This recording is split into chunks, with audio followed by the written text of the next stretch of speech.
Annyeong 친구들. Hi everyone, welcome back to my YouTube channel. Buat kalian yang baru join di channel aku, halo, aku Lady, salam kenal. As you can see the video thumbnail, this video is going to be a question and answer video regarding on the internship. But I would like to thank everyone who support me and who gave me a positive feedback. I really appreciate it.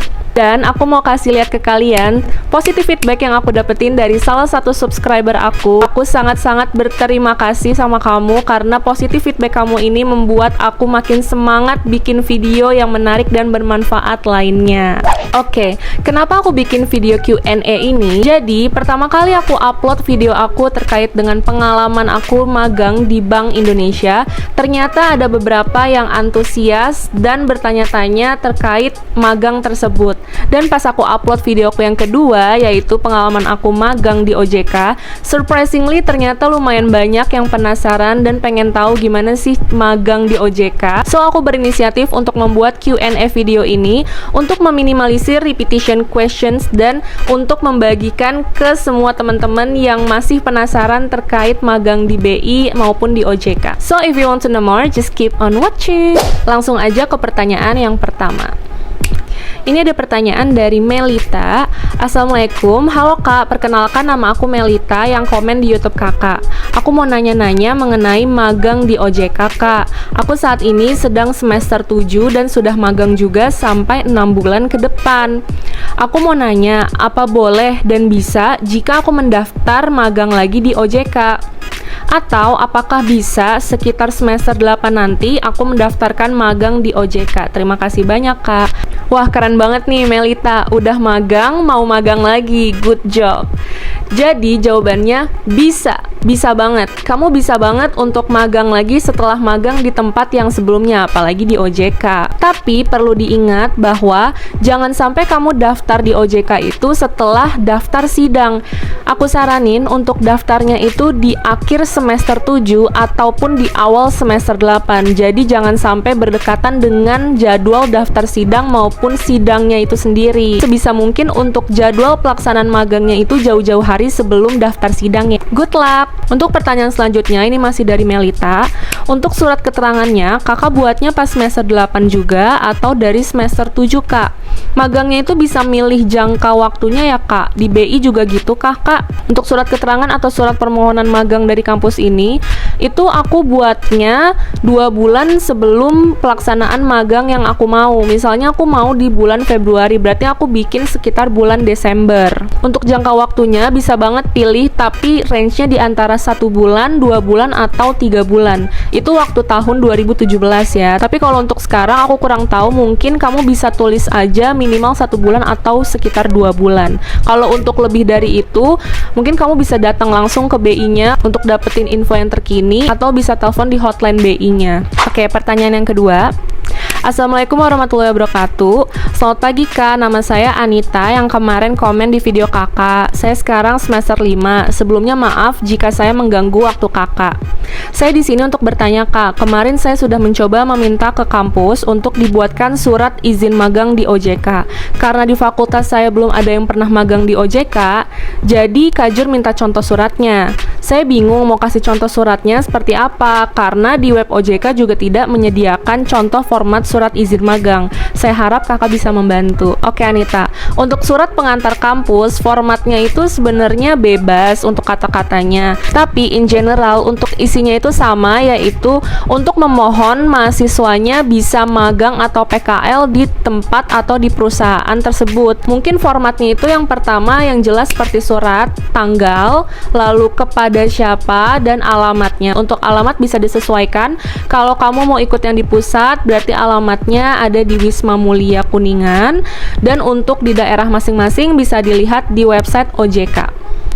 Nah, untuk isi dari paragrafnya itu kurang lebih sama kayak surat-surat permohonan magang lainnya yang mungkin banyak beredar di Google. Tapi intinya itu sama-sama untuk memohon agar salah satu mahasiswa ini dapat magang atau PKL di perusahaan tujuan. Misalnya di OJK, berarti kampus kamu memohon Anita untuk bisa magang di OJK. Yang jelas jangan lupa untuk mention biodata singkat kamu, yaitu nama, nomor induk mahasiswa, lalu kamu semester berapa, dari universitas mana, dan berminat di divisi mana, dan jangan lupa untuk mention periode pelaksanaan magangnya. Kurang lebih seperti itu, semoga membantu. Oke, pertanyaan selanjutnya. Halo Kak, aku Putri yang nanya Kakak waktu itu di YouTube. Boleh aku tanya-tanya lagi nggak Kak seputar PKL di OJK? Jadi surat rekomendasi dari kampusku baru turun hari ini. Jadi mau nggak mau, aku baru bisa email buat berkas pendaftaran PKL ke OJK itu besok. Rencana aku PKL itu bulan Januari pas libur semester Kak. Kira-kira kalau aku baru daftar besok, masih bisa nggak ya Kak? Soalnya keterangannya kan pendaftaran maksimal H-2 bulan sebelum pelaksanaan PKL-nya. Makasih Kak. Oke Putri, kamu itu chat aku di awal bulan Oktober 2021. Sedangkan kamu mau magang itu di bulan Januari 2022. Berarti kamu masih punya kesempatan untuk mendaftar ke OJK itu maksimal akhir bulan Oktober. So, jawabannya adalah bisa banget. Pertanyaan selanjutnya masih dari Putri.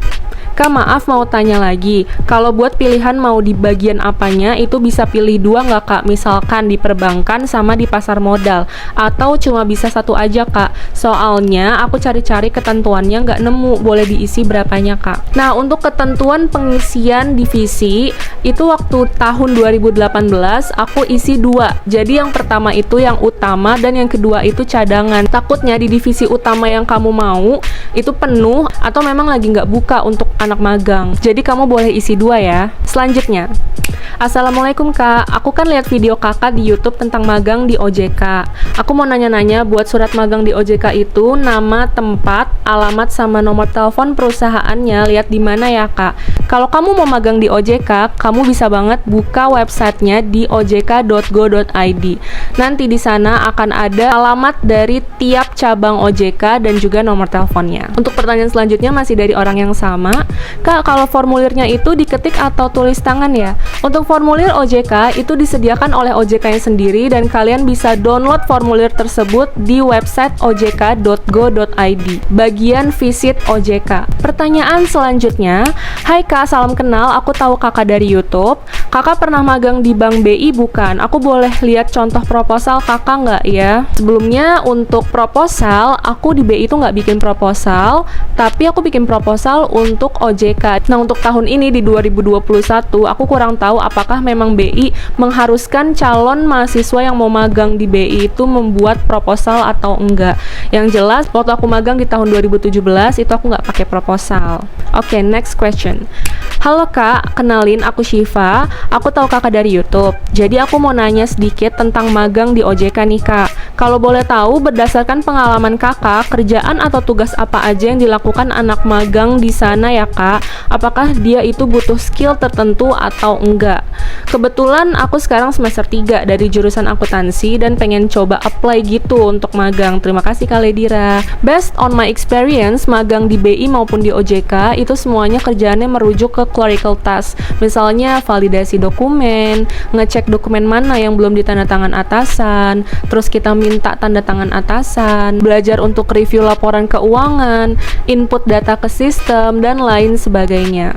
Jadi menurut aku magang di BI maupun di OJK itu merupakan step awal yang bagus sebelum kerja. Jadi kita bisa tahu nih, kita kenal dulu dengan lingkungan kerja. Karena waktu di perkuliahan jujur aja aku nggak ada tuh diajarin seperti apa sih kerjaan itu, nanti kerjaan itu lingkungannya kayak apa itu aku nggak ada dikasih tahu sama sekali sama siapapun. Jadi menurut aku kegiatan magang ini merupakan kegiatan yang sangat tepat untuk kita berkenalan dengan lingkungan perusahaan, dimana nantinya kita nggak akan kaget lagi dengan lingkungan pekerjaan yang sebenarnya. Oke, pertanyaan selanjutnya. Assalamualaikum Kak Ledira, maaf ya Kak mengganggu waktunya. Perkenalkan saya Dwi Risti, salah satu mahasiswa Gunadarma juga. Aku barusan lihat di YouTube Kakak tentang magang di OJK. Aku mau tanya Kak, untuk periode dan durasi itu bedanya apa ya Kak? Dan diisi apa? Mohon bantuannya ya Kak. Terima kasih Kak Ledira. Nah, ini yang biasanya bikin bingung, perbedaan dari periode dan durasi. Untuk periode itu kalian bisa isi tahun kalian pelaksanaan magang. Misalnya kalian mau melaksanakan magang di tahun 2022, berarti periodenya ditulis 2022. Untuk durasinya itu berapa lama kalian magang, misalnya 1 bulan atau 2 bulan atau 3 bulan, seperti itu. Oke, pertanyaan selanjutnya, Kak, apakah magangnya itu ada minimal semesternya? semesternya, karena di website nggak ada tertera. Thank you Kak. Untuk minimal semesternya itu nggak ada. Jadi kalau kamu masih semester 1, semester 2, semester 3, bahkan semester 8, itu kamu punya kesempatan yang sama untuk bisa mendaftar magang di OJK. Asalkan untuk kalian yang semester 8 mau apply magang di OJK, jangan sampai pelaksanaan magangnya itu berdekatan tanggalnya dengan tanggal kalian sidang. Jadi diusahakan untuk apply magangnya itu jauh-jauh hari dari pendaftaran sidang maupun sidangnya itu sendiri. Pertanyaan selanjutnya, halo Kak, izin bertanya, untuk di bagian formulir, di bagian minat bidang PKL itu harus diisi atau dibiarkan saja ya, cuma untuk sekedar informasi. Terima kasih Kak. Nah, untuk bagian minat ini wajib diisi. Jadi kalau kamu mau magang itu kan kita harus tahu ya, kita tuh mau magang tuh di bagian apa sih gitu. Jangan sampai kita nggak ngisi, takutnya nanti kalau kita nggak ngisi itu dikasih random bagiannya sama OJK-nya. Daripada kita dikasih random, lebih baik kita udah tahu duluan nih, oh sekiranya kita bakal ditempatkan di perbankan ataupun audit kalau kalian milih dua hal tersebut. Next question, Kak izin bertanya, ketika magang ngambil posisi apa? Sebelumnya ini posisi apa nih? Posisi jabatannya atau posisi di divisi apa? Kalau untuk posisi jabatan udah jelas, kita semua sama rata, yaitu as intern or internship. Kalau untuk posisi divisi itu kan di awal kita bisa milih minat ya. Jadi tergantung minat bidangnya apa. Kalau kamu minat di bidang audit, perbankan atau pajak, itu kamu harus isi di awal. Kalau menurut aku kalian harus ngisi dua. Jadi yang pertama itu minat utama kalian dan yang kedua itu minat untuk cadangannya. Kalau aku dulu ngisi di minat perbankan dan untuk cadangannya itu di minat audit, dan kebetulan aku dapat yang utamanya yang di perbankan gitu. Nah, kalau untuk posisi di pekerjaannya, misalnya kerjaannya apa, itu tergantung divisi masing-masing. Kalau dulu ada teman aku di bagian audit, itu justru malah dia tuh cuma ikut seminar, terus disuruh belajar buku-buku yang dikasih sama OJK atau mengikuti rapat, jadi nggak ada kerjaan yang spesifik gitu. Nah, kalau di bagian divisi aku, itu kita kerja seperti orang bekerja pada umumnya di kantor gitu. Kita dikasih tugas, terus kita harus menyelesaikan, ada deadline-nya, seperti itu. Jadi untuk kerjaannya itu nggak bisa disamaratakan, semua tergantung dari divisinya dan kesediaan dari OJK-nya gitu. Pertanyaan selanjutnya, aku mau nanya juga nih Kak, selain kakak apply di BI, terus kakak apply di OJK, dan malah kayak previous time-nya kakak di BI dulu ya Kak untuk pertama kalinya. Nah, sebelum di BI banget nih Kak, atau mungkin setelah di BI, setelah di OJK, itu kakak punya pengalaman lain gak sih Kak untuk apply magang di tempat lain? Dan pastikan kayak proseduralnya itu kan beda-beda ya Kak, kayak tiap instansi.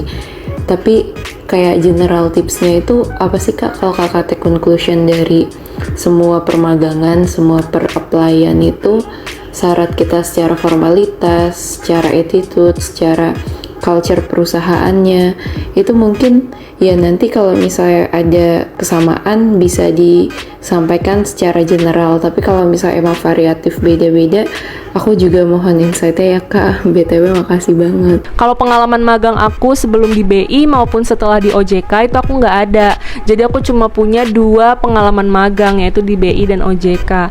Tapi sebelum magang di Bank Indonesia, aku sempat daftar magang bakti di BCA dan sempat dipanggil untuk psikotes, tapi sayangnya aku nggak datang karena suatu hal. Dan waktu itu aku juga sempat mau daftar magang di beberapa kementerian dan juga kantor staf presiden. Tapi sayangnya waktu itu aku udah keburu daftar di Bank Indonesia dan keburu dipanggil. Jadi aku udah nggak niat lagi mau magang di kementerian atau di kantor staf presiden. Dan yang aku tahu, in general untuk magang itu sebenarnya magang tuh beda-beda ya. Dan kebetulan waktu kuliah nggak tahu kenapa aku tuh tertariknya sama pemerintahan. Waktu itu aku tertarik di BI, OJK, di lembaga-lembaga pemerintahan, terus di kantor staf presiden, di kementerian-kementerian, juga di bank. Nah, aku nggak punya kepikiran untuk daftar di perusahaan-perusahaan mungkin seperti startup, terus perusahaan-perusahaan multinational company atau international company. Jadi waktu itu aku nggak punya pikiran ke sana, so aku nggak tahu tahu untuk prosedur magang, apalagi pengalaman magang di sana. Tapi menurut aku, kalau kamu bisa tembus magang di kantor staf presiden, itu sebuah hal yang luar biasa. Walaupun nggak dibayar, tapi pengalamannya luar biasa. Kamu bisa dapat teman-teman atau networking yang kuliahnya di luar negeri atau di luar Jakarta. Jadi bener-bener worth it banget sih. Tapi sayangnya aku waktu itu nggak sempet ikut dan nggak sempet daftar. Nah, kalau tips and trick in general untuk apply magang, menurut aku sih dari syarat administratif dulu aja. Pertama, IPK. Kalau kamu masih semester 7 ke bawah, kalau bisa sih usahain dinaikin terus IPK-nya minimal 3, apalagi 3,5. Kalau memang nggak bisa dikejar, it's okay. Kamu bisa kejar di kegiatan lainnya. Misalnya kamu ikut lomba atau kegiatan organisasi lainnya yang bisa menambah value kamu di CV kamu. Jadi kamu punya value lebih dari kompetitor kamu lainnya. Tips yang kedua, kalau bisa kamu tuh apply magang itu jauh-jauh hari sebelum tanggal pelaksanaan magang yang kamu mau. Misalnya kamu mau magang di bulan Januari, minimal kamu itu udah submit atau udah apply ke perusahaan yang kamu tuju itu 3 bulan sebelum magang. Maksimal sih 1 bulan, tapi ini kan tips yang lebih baik, yaitu masukin 3 bulan sebelum tanggal pelaksanaan magang kamu. Tips apply magang yang ketiga dari aku yaitu mungkin dari CV. Beberapa perusahaan itu biasanya minta CV untuk calon anak magangnya. Nah, kita bisa percantik nih CV kita, minimal dengan berbahasa Inggris. Mungkin dengan CV berbahasa Inggris, CV kamu bisa lebih unggul dari kompetitor kamu yang mungkin membuat CV-nya cuma dengan bahasa Indonesia. So, intinya percantik CV kamu sebelum kamu apply magang dimanapun. Nah, itu merupakan 3 tips untuk apply magang in general dari aku. Karena kalau untuk tips-tips lainnya mungkin bisa berbeda tiap perusahaan. Kebetulan aku cuma pernah punya pengalaman magang di 2 instansi pemerintahan. Dan untuk magang di startup, di multinational company atau international company, itu aku nggak punya pengalaman sama sekali untuk magang ya. Kalau temen-temen yang ada pengalaman di beberapa perusahaan selain instansi pemerintahan, bisa banget sharing your experience on the description box below. Pertanyaan selanjutnya, Ini Kak, pengalaman dari cutting aku itu kan kalau misalnya kayak buat apply, mereka udah coba instansi-instansi yang di Jakarta itu, nggak sedikit dari mereka yang ngalamin rejection atau penolakan. Nah, kalau dari pengalaman Kak Lady sendiri, ada nggak sih Kak kayak pengalaman apply kita tuh ditolak gitu sama instansi terkait? Dan tips dari Kakak gimana Kak? Apa kita nyebar CV atau nyebar kayak proposalnya itu barengan, serempak, misalnya di satu waktu aku nyebar 5 instansi yang berbeda, nanti aku kayak masukin ke instansi terkait aja yang terima aku. Kayak nggak enak gitu Kak, kayak apa ya, aku ngerasanya aku pribadi sih kayak nggak etis gitu buat nolak. Nah, kalau tips untuk meminimalisir hal itu gimana ya Kak? Yang itu tuh udah ngerangkum aku memperbesar peluang untuk diterima, dan itu meminimalisir aku yang malah nolak perusahaan yang nantinya nerima aku. Mungkin Kak Lady yang udah lebih pengalaman, boleh dong Kak di-share tips and trick ya, biar aku tahu kayak cara yang bijak untuk nyari kesempatan tanpa tanda kutip rakus itu gimana gitu. Makasih ya Kak Lady buat pembelajaran baiknya. kalau pengalaman ditolak pada saat mendaftar magang, alhamdulillah nggak ada, karena aku cuma mendaftar 3 perusahaan pada saat itu. Yang pertama di BCA menjadi magang bakti, tapi aku nggak ikut seleksinya. Terus yang kedua di BI, alhamdulillah keterima, dan yang ketiga di OJK, alhamdulillah keterima juga. Jadi kalau dibilang ditolak pada saat mendaftar magang itu alhamdulillah nggak ada. Tapi kalau ditolak pada saat melamar kerja setelah lulus, nggak usah ditanya, banyak banget. Nanti akan aku bikin videonya secara terpisah untuk tips-tips gimana sih cara ngelamar kerja based on my experience. Gimana sih tips supaya kita bisa keterima di tempat magang yang kita mau? Apakah kira-kira kita harus menebar CV seperti menebar jaring, atau kita fokus ke satu tujuan kita aja? Menurut pendapat aku, kita lihat dulu nih, kita ini berada di semester berapa. Kalau kita berada di semester 1 sampai semester 5 atau 6, it's okay kalau kita fokus satu tujuan. Misalnya kamu mau daftar di BI atau OJK, OJK gitu ya. Ya udah, kamu fokus aja, daftar dulu di OJK, ikutin prosedurnya sampai ada hasilnya. Kalau ternyata hasilnya kamu nggak diterima, baru kamu pindah tujuan. Misalnya kamu daftar lagi di perusahaan yang lain. Nah, tapi perlu diingat kalau kamu semester 7 atau 8, saran aku lebih baik kamu menebar jaring atau menebar CV ke beberapa perusahaan untuk bisa diterima magang. Karena menurut aku itu bukan sebuah bentuk keserakahan, tapi itu adalah sebuah usaha di mana kita menebar jaring supaya kita bisa dapat ikannya gitu kan. Walaupun memang kalau kamu lagi beruntung, terus misalnya ke-5 perusahaan itu kamu keterima semua, bukan berarti kita mengambil tempat kepada kompetitor kita, tapi kamu itu malah punya value yang lebih daripada kompetitor kamu yang lain gitu. Kalau kita keterima, teman kita nggak keterima, ya kita bantu. Kalau kita udah keterima di perusahaan tersebut, kita bantu, kita cariin perusahaan lain supaya dia bisa diterima magang. Semuanya itu dilihat dari sikon atau situasi dan kondisi. Perlu dilihat juga perusahaannya. Biasanya beberapa orang ada mengulas pengalamannya di Google atau di YouTube. Nah, kalian bisa cari dulu nih di perusahaan A, kira-kira berapa lama sih jangka waktu dari mulai submit pendaftaran sampai diterima. Kalau misalnya sebentar, hanya kurang dari 1 bulan, mungkin kamu bisa menggunakan sistem yang satu tujuan aja.